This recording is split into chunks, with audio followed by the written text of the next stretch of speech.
দর্শক, এই মুহূর্তে আমরা রয়েছি মিরপুর শাহালি মাজারে। আপনারা যেমনটি দেখছেন, জাতীয় নাগরিক পার্টির সরোয়ার তুষার তিনি মিরপুর শাহালি মাজার পরিদর্শনে আসছেন।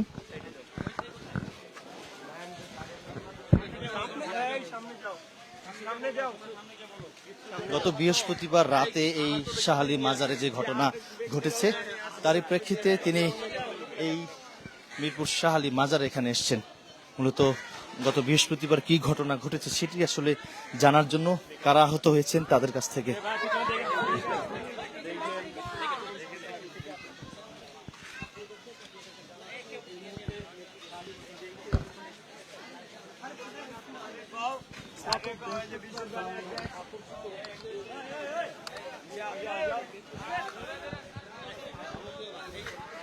এখানে একজন রয়েছেন, তিনি আসলে বারবার বলছেন, সরোয়ার তুষারকে বলছেন যে গত বৃহস্পতিবার রাতে অনেককেই মারধর করেছেন, এমনটি সরোয়ার তুষারকে তিনি বলছিলেন। আমরা দেখতে পাচ্ছি এই মুহূর্তে সুলতানুল আউলিয়া হযরত শাহ আলী বাগদাদী রহমতুল্লাহ মিরপুর মাজার শরীফ পরিদর্শন করছেন সরোয়ার তুষার।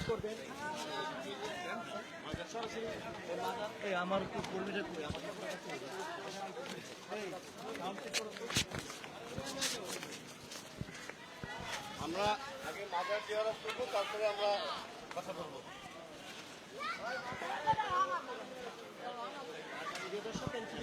ঢাকা থেকে হ্যাঁ, মাজারে একটু চেষ্টা করবো, জিয়ারত করে তারপরে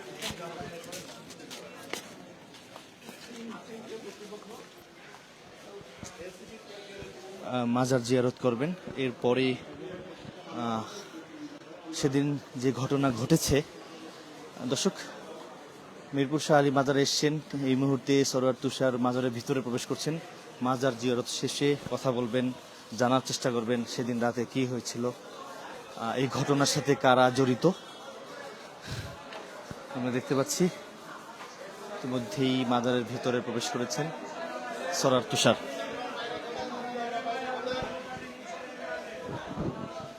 আপনি কিছুদিন রাতে ছিলেন, দুই দিন রাতে কি হয়েছিল? ওদিন রাতে রাত 11:30টার দিকে রাত 11:30টার দিকে কি হয়েছিল বলবেন? কিছু লোকজন মুখের পড়া প্রতিটা লোকের আয়সা পুরা মাইক, কোনো কথাবার্তা নাই, কোনো কথাবার্তা নাই। এখানে কি করেন, শুধু কথাই, এখানে কি করেন, এখানে কি করেন, আর কোনো কথা নাই, খালি মাইক, খালি মাইক। সব বাত্তি মাত্তি সব উল্টায় মুল্টায় সব ফেলাই দিছে, সব ই করে। মুরব্বী মহিলা জিয়ারতের ভিতরে ঢোকার সেনাবাহিনী এত অভিযান করছে, কখনো ঢুকে নাই, কিন্তু তারা মহিলা জিয়ারতখানায় ঢুকছে, মহিলাদেরকে আক্রমণ করছে, মহিলা জিয়ারতখানার ভিতরে যাইয়া তাদের এই অবস্থা করছে।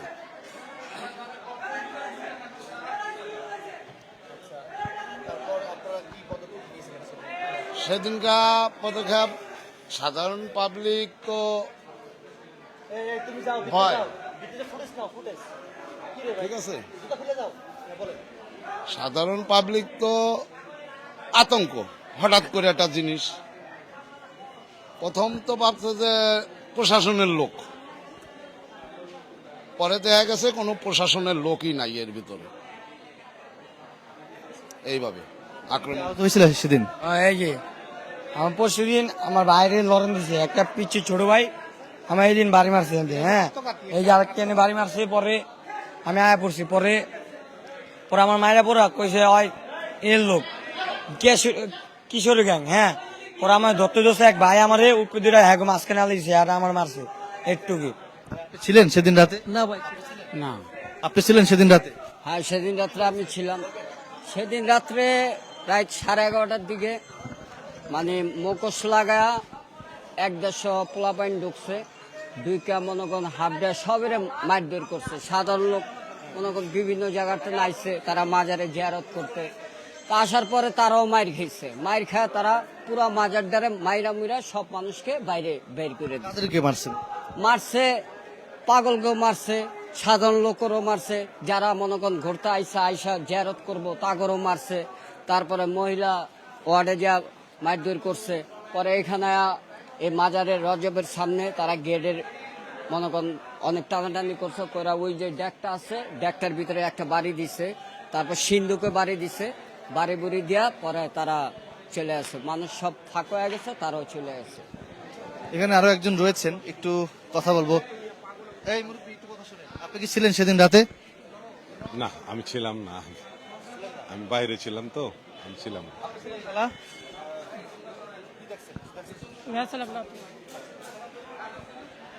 দর্শক, সুলতানুল আউলিয়া হযরত শাহ আলী বাগদাদী রহমতুল্লাহ মিরপুর মাজার শরীফের এই মুহূর্তে মাজার শরীফের ভিতরে কিন্তু রয়েছেন এনসিপির নেতা সরওয়ার তুষার। গত বৃহস্পতিবার রাতে যে ঘটনা ঘটেছে সেই ঘটনাকে কেন্দ্র করে এই মুহূর্তে এনসিপির নেতা সরওয়ার তুষার এই মাজার পরিদর্শনে আসছেন এবং এখানে সেদিন যেমনটি অভিযোগ উঠেছে যে অনেকে আহত হয়েছেন, অনেকে অভিযোগ করছেন যে আমাদের উপর হামলা করেছে, সেই অভিযোগটি সরওয়ার তুষারের কাছে জানানো হয়েছে। তো সরওয়ার তুষার কিন্তু মাজার জিয়ারত করছেন, মাজার জিয়ারত শেষে তারা বের হবেন। বেশ গণমাধ্যম কর্মীরাও কিন্তু এখানে রয়েছেন এবং অনেকেই এখানে অবস্থান নিয়েছেন। এখানে মাজার ভক্ত যারা রয়েছেন তারা কিন্তু এখানে অবস্থান নিয়েছেন।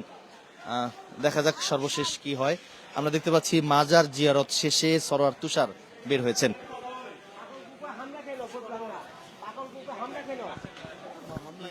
পাগল গ্রুপে হামলা কেন? পাগল গ্রুপে হামলা কেন? পাগল গ্রুপে হামলা কেন? আমরা তো পাগল। পাগল গ্রুপে হামলা কেন হইলো? এত বছর তো হয় না। এখন পাগল গ্রুপে কেন হামলা হইলো?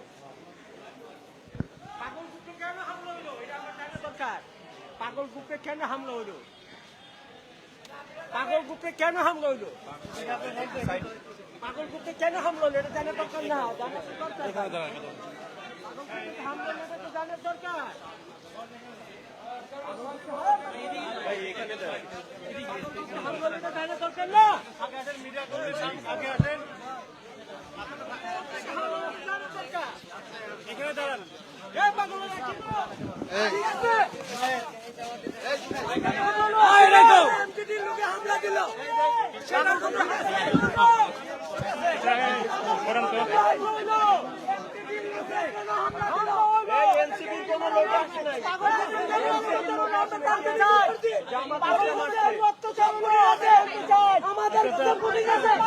আমি নিজে ধরছি, ওই এমসি নেতা বলছে বড় ভাই কেন বললো আমাদের? হ্যাঁ ঠিক আছে বড় ভাই আমাদের কেন বললো? আমাদের অপরাধ মহিলাদের পিছনে কেন বড় ভাই? কথা শুনেন একটু। আমরা তো আপনার সাথে আচ্ছা ঠিক আছে, যদি আপনারা চিৎকার করেন আমরা মানি, আমরা মানি, আমরা মানি, না আমরা মানি, আপনি বুঝবেন না নাকি? আমরা মানি, কথা ঠিক আছে, আমরা মানি। এখন হ্যাঁ, আমাদের কথা খুব পরিষ্কার হ্যাঁ যে মাজার বাংলাদেশের হাজার বছরের হ্যাঁ। সংস্কৃতি। তো মাজারে যারা ভক্ত আছে সারা বাংলাদেশে, হ্যাঁ, হ্যাঁ। আমরা তাদের পক্ষে। আচ্ছা। তাদেরকে কোনো ধরনের হামলা করা যাবে না। হ্যাঁ। এটা কি আপনারা একমত হয়েছে? অবশ্যই। এটা যদি না হইতো আমরা কি এখানে আসতাম? দেখেন আমরা আসছি, আমাদের মিডিয়া ভাইরা আসছে।